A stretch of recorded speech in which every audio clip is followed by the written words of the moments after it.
Que a paz do Senhor esteja sobre sua vida. É com reverência e alegria que damos sequência ao nosso estudo do livro do profeta Jeremias. Ao nos voltarmos para o capítulo 49, pedimos ao Senhor que este momento não seja apenas uma leitura ou reflexão intelectual, mas sim uma experiência espiritual profunda, que cada palavra traga luz, direção e transformação ao nosso coração, conforme a vontade do nosso Deus. Senhor nosso Deus, colocamo-nos diante de Ti com humildade e fome por Tua verdade. Rogamos que o Senhor nos conceda sabedoria, clareza e concentração para compreender o que o Teu Espírito deseja nos ensinar neste capítulo. Pedimos também que o Teu Espírito Santo nos acompanhe neste momento, iluminando cada pensamento, direcionando cada interpretação e nos conduzindo à plena obediência à Tua palavra. Que não seja apenas um estudo, mas um encontro contigo, onde recebamos entendimento para guardar e praticar tudo aquilo que o Senhor revelar. Em nome de Jesus Cristo, nós te pedimos e agradecemos. Amém. Agora, convido você a acompanhar comigo a leitura do capítulo 49 do livro do profeta Jeremias, contra os filhos de Amon. Assim diz o Senhor: acaso não tem filhos Israel, nem tem herdeiros?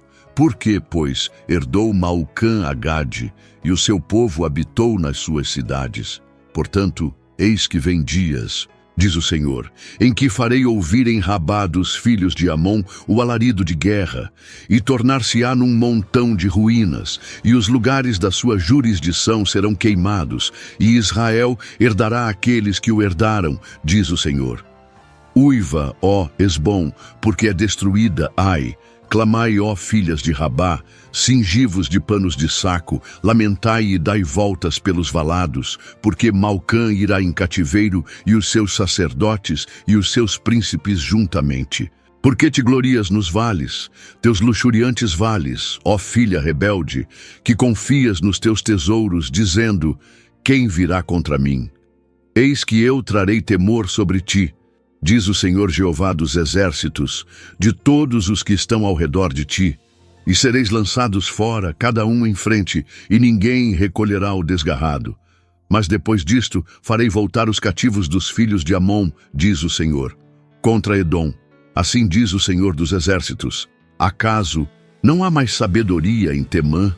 Já pereceu o conselho dos sábios, corrompeu-se a sua sabedoria. Fugi, voltai e habitai em profundezas, ó moradores de Dedã, porque eu trouxe sobre ele a ruína de Esaú, no tempo em que o visitei. Se vindimadores viessem a ti, não deixariam alguns rabiscos? Se ladrões, de noite, não te danificariam quanto julgassem suficiente? Mas eu despi a Esaú, descobri os seus esconderijos, e não se poderá esconder. É destruída a sua descendência, como também seus irmãos e seus vizinhos, e ele já não existe. Deixa os teus órfãos, eu os guardarei em vida, e as tuas viúvas confiarão em mim.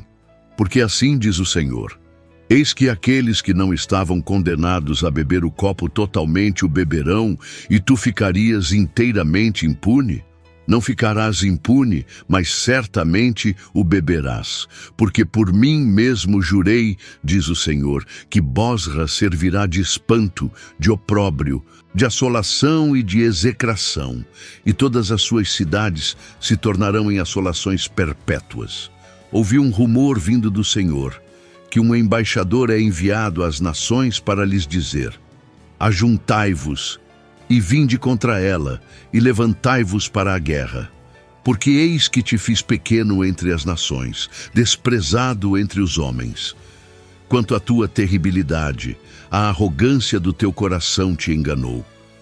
Tu, que habitas nas cavernas das rochas, que ocupas as alturas dos outeiros, ainda que eleves o teu ninho como a águia, de lá te derribarei, diz o Senhor. Assim servirá Edom de espanto.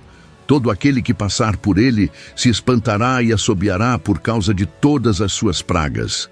Será como a destruição de Sodoma e Gomorra e dos seus vizinhos, diz o Senhor. não habitará ninguém ali, nem morará nela, filho de homem. Eis que, como leão, subirá da enchente do Jordão contra a morada do forte, porque num momento o farei correr dali. E quem é o escolhido que porei sobre ela? Porque quem é semelhante a mim? E quem me emprazaria? E quem é o pastor que subsistiria perante mim? Portanto, ouvi o conselho do Senhor, que ele decretou contra Edom, e os seus desígnios, que ele intentou contra os moradores de Temã. Certamente, os menores do rebanho os arrastarão. Certamente, assolará as suas moradas sobre eles. A terra estremeceu com o estrondo da sua queda, e do seu grito, até ao mar vermelho, se ouviu o som. Eis que, como águia, subirá e voará, e estenderá as asas sobre Bosra. E o coração dos valentes de Edom, naquele dia, será como o coração da mulher que está em suas dores. Contra Damasco. Envergonhou-se Ramate e Arpade, e porquanto ouviram más novas, desmaiaram. No mar há angústia, não se pode sossegar. Enfraquecida está Damasco. Virou as costas para fugir, e tremor a tomou. Angústia e dores a tomaram como da mulher que está de parto. Como não está abandonada a afamada cidade, a cidade de meu folguedo. Portanto, cairão os seus jovens nas suas ruas, e todos os homens de guerra serão consumidos naquele dia, diz o Senhor dos Exércitos. E acenderei fogo no muro de Damasco, o qual consumirá os palácios de Ben-Hadad. Contra Quedar e contra os reinos de Hazor, que Nabucodonosor, rei da Babilônia, feriu. Assim diz o Senhor: levantai-vos, subi contra Quedar e destruí os filhos do Oriente. Tomarão as suas tendas e os seus gados, as suas cortinas e todos os seus utensílios, e os seus camelos levarão para si e lhes gritarão: há medo de todos os lados. Fugi, desviai-vos para muito longe e habitai nas profundezas, ó moradores de Hazor, diz o Senhor, porque Nabucodonosor, rei da Babilônia, tomou conselho contra vós e intentou um desígnio contra vós. Levantai-vos e subi contra uma nação em repouso que habita confiadamente, diz o Senhor, que não tem portas nem ferrolhos, eles habitam sós. E os seus camelos serão para presa, e a multidão dos seus gados para despojo, e espalharei a todo vento aqueles que têm cortados os cantos do seu cabelo, e de todos os lados lhes trarei a sua ruína, diz o Senhor. E Hazor se tornará em morada de dragões, em assolação para sempre. Ninguém habitará ali, nem morará nela filho de homem. Palavra do Senhor que veio a Jeremias, o profeta, contra Elão, no princípio do reinado de Zedequias, rei de Judá, dizendo: assim diz o Senhor dos Exércitos: eis que eu quebrarei o arco de Elão, o principal do seu poder. E trarei sobre Elão os 4 ventos dos 4 ângulos do céu, e os espalharei na direção de todos estes ventos. E não haverá nação aonde não venham os fugitivos de Elão. E farei que Elão tema diante de seus inimigos e diante dos que procuram a sua morte, e farei vir sobre eles o mal, o furor da minha ira, diz o Senhor, e enviarei após eles a espada, até que venha a consumi-los. E porei o meu trono em Elão, e destruirei dali o rei e príncipes, diz o Senhor. Acontecerá, porém, no último dos dias, que farei voltar os cativos de Elão, diz o Senhor. O capítulo 49 do livro do profeta Jeremias apresenta uma série de juízos proferidos contra diversas nações vizinhas de Israel, começando pelos filhos de Amon. Logo no início, o Senhor questiona: acaso Israel não tem filhos? Não tem herdeiro?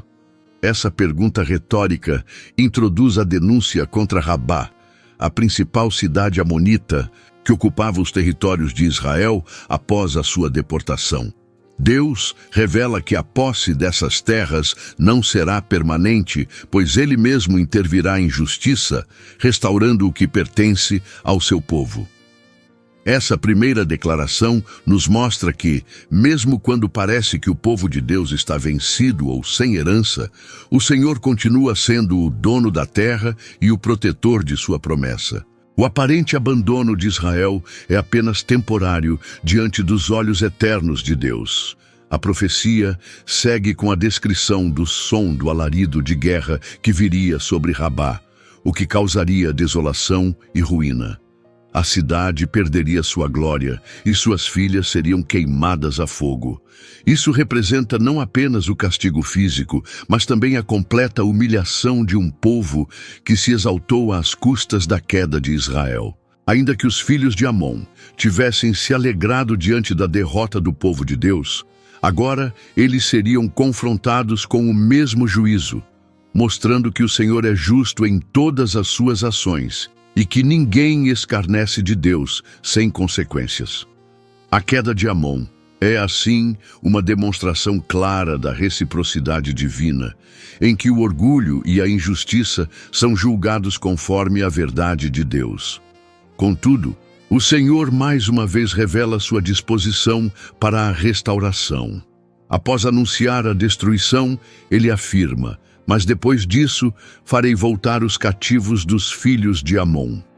Isso reflete o padrão divino que permeia o livro de Jeremias: juízo seguido de misericórdia. A justiça de Deus é inegociável, mas sua compaixão também é abundante. Essa promessa de restauração nos leva a reconhecer que Deus trata com as nações com o mesmo equilíbrio com que trata Israel: disciplina e oportunidade de arrependimento. Mesmo um povo estrangeiro como Amon é alvo da graça futura de Deus, caso se volte para ele. Logo em seguida, a profecia se volta para Edom, um povo descendente de Esaú, irmão de Jacó. A animosidade entre Edom e Israel era antiga e marcada por conflitos históricos. O Senhor pergunta: acaso não há mais sabedoria em Temã? Essa pergunta destaca que Edom, embora famoso por sua sabedoria e conselhos, se tornaria confuso e sem direção diante da intervenção divina. A sabedoria que não vem do temor do Senhor é frágil e passageira. Quando Deus age, até os mais sábios entre os homens ficam perplexos. A destruição de Edom não seria apenas militar, mas intelectual e moral. Toda sua estrutura de segurança e entendimento seria abalada. A profecia contra Edom continua a se desenrolar com imagens de completa devastação. O Senhor determina que os habitantes de Dedã fujam, que se escondam, pois o juízo de Deus se aproxima como uma calamidade inevitável. O texto nos mostra que a destruição de Edom não seria um simples conflito entre povos, mas um ato deliberado do juízo divino, justo e determinado. Edom, que se orgulhava de suas fortalezas nos montes e da sua posição estratégica, agora seria despojado diante da mão poderosa do Senhor. Os montes de Edom, suas cidades, suas riquezas e até mesmo seus órfãos e viúvas seriam atingidos, revelando que nenhum refúgio humano é capaz de resistir ao poder do Deus vivo. O versículo em que o Senhor declara que até os que não estavam destinados a beber do cálice o beberam e que Edom não escaparia é extremamente significativo. O cálice, nas Escrituras, frequentemente representa o juízo de Deus. O fato de que até mesmo os povos menos culpados já haviam experimentado esse juízo serve como uma advertência. Edom, que agiu com soberba e violência contra Israel, certamente não escaparia. Deus mostra que não há parcialidade no seu julgamento. A justiça do Senhor é universal, e todos os povos, inclusive os poderosos, estarão diante dele para prestar contas. A visão profética se amplia e o Senhor declara que tornará Edom em uma desolação eterna. O terror se espalhará e todos os que passarem por suas ruínas ficarão pasmados diante do que virem. Essa descrição lembra o juízo que caiu sobre Sodoma e Gomorra, cidades que foram totalmente destruídas por causa de sua impiedade.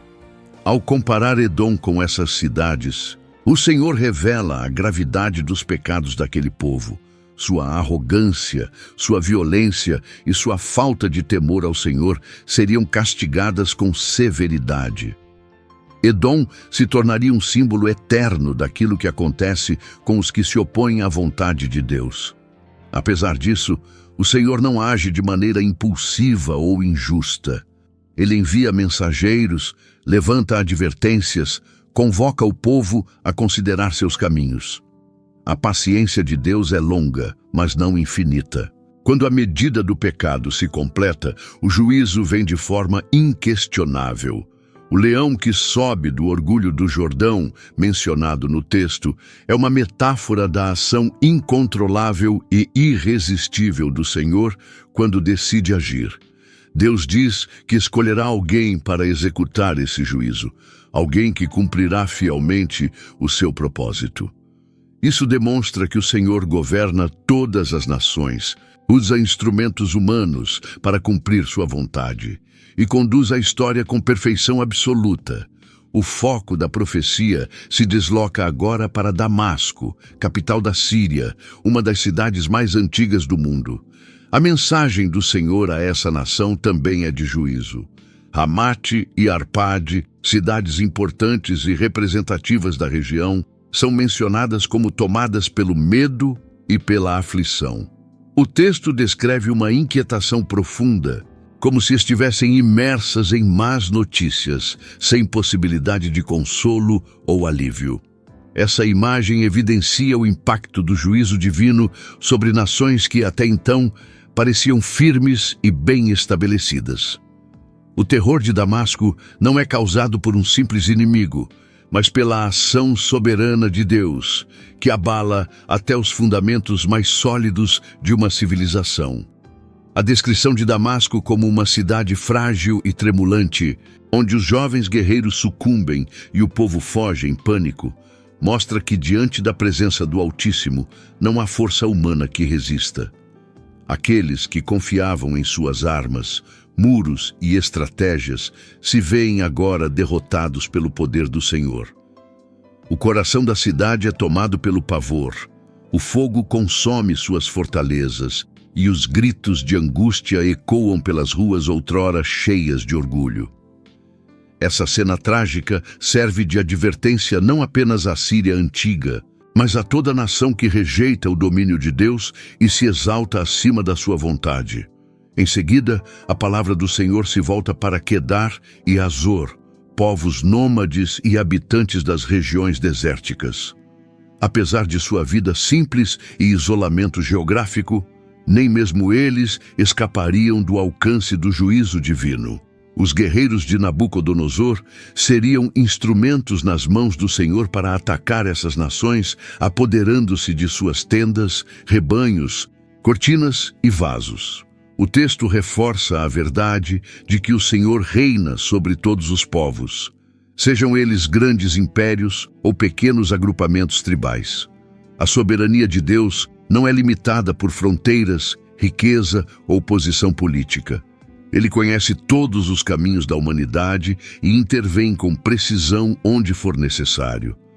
Hazor, que habitava em segurança, é especialmente confrontado. O povo que dizia em seu coração: ninguém nos verá, ninguém nos atacará, agora é exposto à vulnerabilidade diante da vontade divina. O conforto e a falsa sensação de segurança são removidos pela justiça do Senhor. A ordem é clara: fugir, ir embora, buscar refúgio, pois a destruição se aproxima. Isso nos mostra que confiar na estabilidade terrena é uma ilusão. Somente o Senhor é refúgio verdadeiro e segurança eterna.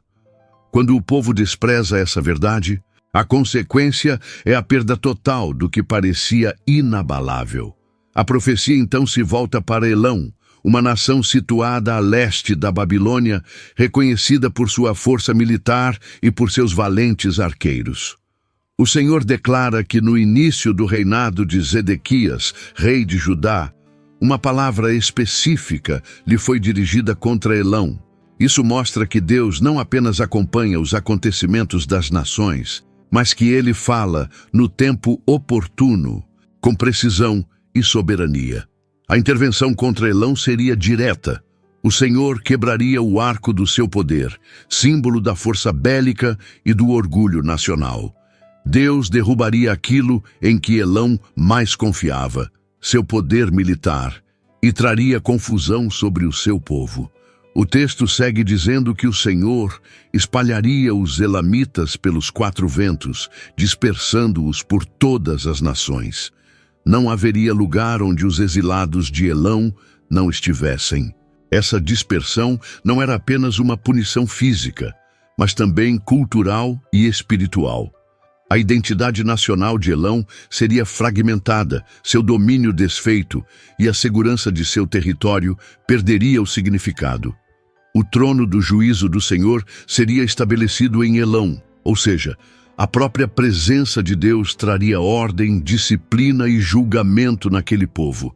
Isso demonstra, mais uma vez, que o Senhor não está apenas preocupado com Israel, mas governa sobre toda a terra, exercendo justiça sobre cada povo.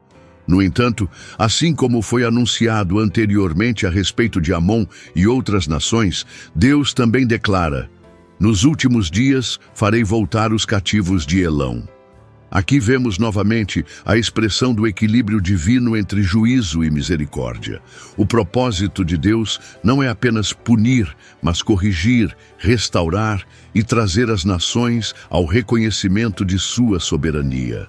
Elão, mesmo sendo uma nação estrangeira e distante de Israel em cultura e religião, é alvo da graça futura do Senhor. Isso aponta para o plano de redenção universal de Deus, que alcança todos os povos que se voltam a Ele com arrependimento e humildade. Essa promessa de restauração revela a profundidade da misericórdia divina. Mesmo aqueles que foram dispersos, humilhados e julgados, ainda têm a oportunidade de ver os propósitos de Deus sendo cumpridos em suas vidas e em suas gerações futuras. Deus não se esquece dos que disciplina, e sua aliança com a humanidade é sempre marcada por oportunidades de recomeço. Assim como Elão enfrentaria o peso da justiça, também experimentaria a abundância da graça no tempo determinado pelo Senhor. Isso reforça a mensagem profética de Jeremias. O juízo de Deus é real, mas nunca desprovido de esperança. Ao concluir as palavras proféticas dirigidas a Elão, o Espírito do Senhor nos convida a considerar com temor e reverência a abrangência do seu governo sobre toda a terra. Jeremias, ao longo desse capítulo, não fala apenas de Israel e Judá, mas transmite mensagens do Altíssimo a diversas nações, cada uma com sua história, seus deuses, suas fortificações e sua confiança própria. O que une todas elas, porém, é a soberania de Deus. Nenhuma está fora de seu alcance, nenhuma permanece de pé quando ele se levanta em juízo, e nenhuma está tão distante que não possa ser alcançada por sua misericórdia. O Senhor é o Deus de toda a terra, aquele que pesa os corações, julga com justiça e restaura com compaixão. Cada nação mencionada em Jeremias 49, de Amon a Elão, é confrontada com a realidade de que suas decisões, orgulhos, pecados e omissões não passam despercebidos diante de Deus. Mesmo povos que não faziam parte da aliança com Israel são tratados com responsabilidade moral e espiritual. Isso nos revela que todos os povos são, em última instância, responsáveis diante do Senhor da história. Ninguém está isento do chamado divino à justiça, e nenhum povo será deixado sem testemunho. Jeremias é, assim, profeta não apenas de uma nação, mas de todos os povos, mostrando que a revelação de Deus é abrangente e sua voz ecoa até os confins do mundo. Entretanto, o que torna essa palavra ainda mais impactante é a constante presença da promessa de restauração. Ainda que a espada venha, que a desolação aconteça, e que a vergonha cubra os rostos dos que confiaram em si mesmos, há sempre um depois. O depois de Deus é a estação da graça, o tempo em que os cativos retornam, em que os dispersos são reunidos e em que a esperança renasce. Esse padrão, juízo e restauração, é uma marca indelével do agir de Deus na história. Ele não destrói por prazer, mas corrige para redimir. Ele não desampara, mas ensina com firmeza até que a justiça floresça e a glória do seu nome seja conhecida. É impossível contemplar essas palavras sem sermos confrontados também. Somos desafiados a reconhecer que o orgulho e a confiança nas estruturas humanas são ilusões passageiras. Nenhum exército, nenhuma muralha, nenhuma sabedoria terrena é capaz de suportar o peso da mão do Senhor quando Ele decide agir. Contudo, ao mesmo tempo, somos convidados a encontrar consolo na certeza de que, mesmo após o quebrantamento, há uma promessa de restauração. Deus nos chama ao arrependimento, à humildade e à confiança plena nele, para que, assim como Elão, possamos ver um novo tempo nascer, não baseado na nossa força, mas na fidelidade do Senhor. Convido você agora para uma breve oração. Senhor nosso Deus, agradecemos por mais este momento de estudo da Tua Palavra. Te louvamos pela vida de cada pessoa que esteve conosco, com o coração aberto e sedento por ouvir a Tua voz. Pedimos humildemente que o Teu Espírito Santo continue a nos ensinar, nos dando sabedoria para compreender, guardar e praticar os Teus ensinamentos. Que não apenas palavras humanas nos alcancem, mas que o Teu Espírito nos transforme e nos conduza em toda a verdade. Em nome de Jesus Cristo, nosso Senhor e Salvador, oramos e agradecemos. Amém. Agradecemos por sua presença neste canal de estudo, onde refletimos sobre o capítulo 49 do livro do profeta Jeremias. Prepare-se para nosso próximo estudo, que será o capítulo 50. Se esta mensagem tocou o seu coração, compartilhe-a com aqueles que precisam ouvir sobre o amor, a justiça e a soberania de Deus. Cada compartilhamento é uma semente lançada em solo fértil, e o Senhor, em sua infinita graça, abençoa aqueles que dedicam suas vidas a espalhar a verdade de sua palavra. Junte-se a nós nesta missão de alcançar mais vidas com a mensagem do Evangelho. Compartilhe este estudo com amigos, familiares e em suas redes sociais, permitindo que mais pessoas conheçam a fidelidade do Senhor e encontrem segurança em sua presença. Que o Senhor abençoe sua vida abundantemente, renove suas forças e o guie em cada passo do caminho. Amém.